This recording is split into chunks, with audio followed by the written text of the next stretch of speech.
জনতা বিরোধী স্লোগানদাতা এখন পটুয়াখালীর সিভিল সার্জন ও নিযোগ বোর্ডের সদস্য সচিব। নিজস্ব প্রতিনিধি চ্যানেল পটুয়াখালী। একদিকে নিজেকে কুসততার প্রতীক কি বলে প্রচার, অন্যদিকে জুলাই আন্দোলন চলাকালীন রাজপথে ছাত্র জনতার বিপক্ষে স্লোগান। এই দ্বিচারিতা নিয়ে দেশজুড়ে বিতর্কে পটুয়াখালীর বর্তমান সিভিল সার্জন ডা. খালেদুর রহমান মিয়া। ছাত্র জনতার বিপক্ষে মিছিল দেয়ার ভাইরাল ভিডিওতে তাকে দেখা যায় বুকে কালো ব্যাজ ধারণ করা। তাকে দেখা গেছে পটুয়াখালীর প্রশাসন আয়োজিত বিভিন্ন ছাত্র জনতার প্রোগ্রামে এবং তিনি এখন চলমান নিযোগ বোর্ডের সদস্য সচিব। 5ই আগস্টের পর পটুয়াখালীতে সিভিল সার্জন হিসেবে নিয়োগপ্রাপ্ত হওয়ার পূর্বে তিনি ঢাকা স্বাস্থ্য অধিদপ্তরের শৃঙ্খলা বিভাগের উপপরিচালক হিসেবে কর্মরত ছিলেন।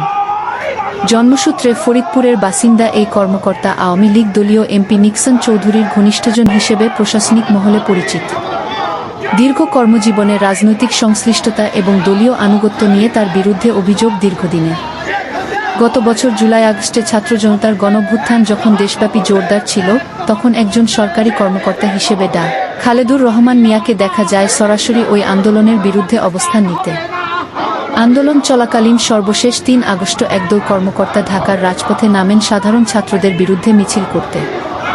ওই মিছিলে তিনি আওয়ামী লীগ নেতাদের নির্দেশে বুকে কালো ব্যাজ ধারণ করেন এবং ছাত্র জনতার বিপক্ষে কি এক দফা কবর দিয়েছি বলে স্লোগান দিতে দেখা যায় তাকে। ফ্যাসিবাদী সরকার পতনের কিছুদিন পর ডা. খালেদুর রহমান মিয়া সিভিল সার্জন হিসেবে পটুয়াখালীতে যোগ দেন। স্থানীয় ছাত্র জনতার মধ্যে তাকে নিয়ে অনেক ক্ষোভ তৈরি হয়েছে। অনেকে একে তার মধ্যতন কর্তৃপক্ষের উদাসীনতা কিংবা সিভিল সার্জন এর অপকৌশল বলে মনে করছেন।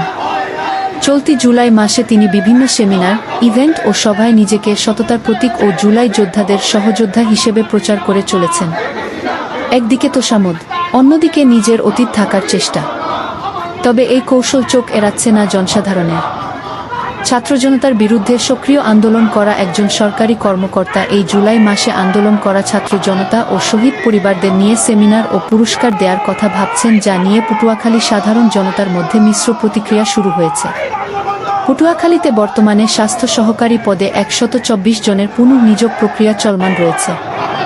স্থগিত হওয়া প্রথমবারের নিযোগের বিভিন্ন উপজেলার কোঠাগুলো পুনরায় যাচাই বাছাই ও বণ্টন না করে পূর্বের সিভিল সার্জন এর বৈষম্য নীতি অনুসরণ করে পুনর্নিয়োগ বিজ্ঞপ্তি প্রচার করেন। এই বোর্ডে ডা. খালেদুর রহমান মিয়া সদস্য সচিব হিসেবে রয়েছেন। সভাপতি হিসেবে রয়েছেন বরিশাল বিভাগীয় স্বাস্থ্য পরিচালক।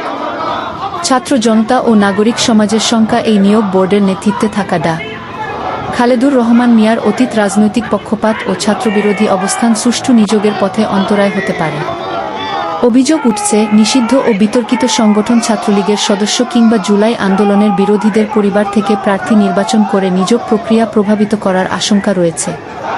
নীতিমালা অনুযায়ী কোনো সরকারি কর্মকর্তা রাজনৈতিক কর্মকাণ্ডে অংশ নিতে পারেন না, মিছিল বা স্লোগানে অংশগ্রহণ করা সম্পূর্ণ নিষিদ্ধ। অথচ ভাইরাল ভিডিওতে দেখা যায় তিনি সরাসরি একটি রাজনৈতিক দলের পক্ষে ও বিপ্লবী ছাত্র জনতার বিপক্ষে রাজনৈতিক স্লোগান দিচ্ছেন। ভাইরাল ভিডিওটি প্রকাশ করার পর পটুয়াখালী সহ দেশব্যাপী বিক্ষুব্ধ ছাত্র জনতা তার স্মরণ এবং শাস্তির দাবি তুলেছেন। তাদের দাবি, এই কর্মকর্তার মাধ্যমে কোনোভাবেই স্বচ্ছতা ও নৈতিকতা আশা করা যায় না। চাকরি বিধি লঙ্ঘন করে একটি রাজনৈতিক মিছিলে অংশগ্রহণ করা গুরুত্বপূর্ণ দায়িত্ব পালন তারা মেনে নিতে পারে। এ বিষয়ে জানতে চাইলে ডা. খালেদুর রহমান মিয়া বলেন, ওই দিন ছিল 3 আগস্ট। আমার সহকর্মীরা জোর করে ধরে আমাকে মিছিলে নিয়ে যায়, তবে তাদেরকে আমি চিনি না। স্বাস্থ্য ডিজি অফিসের সামনেই আমরা মিছিল করেছি। তবে পরবর্তীতে আমার অফিস কলিগদেরকে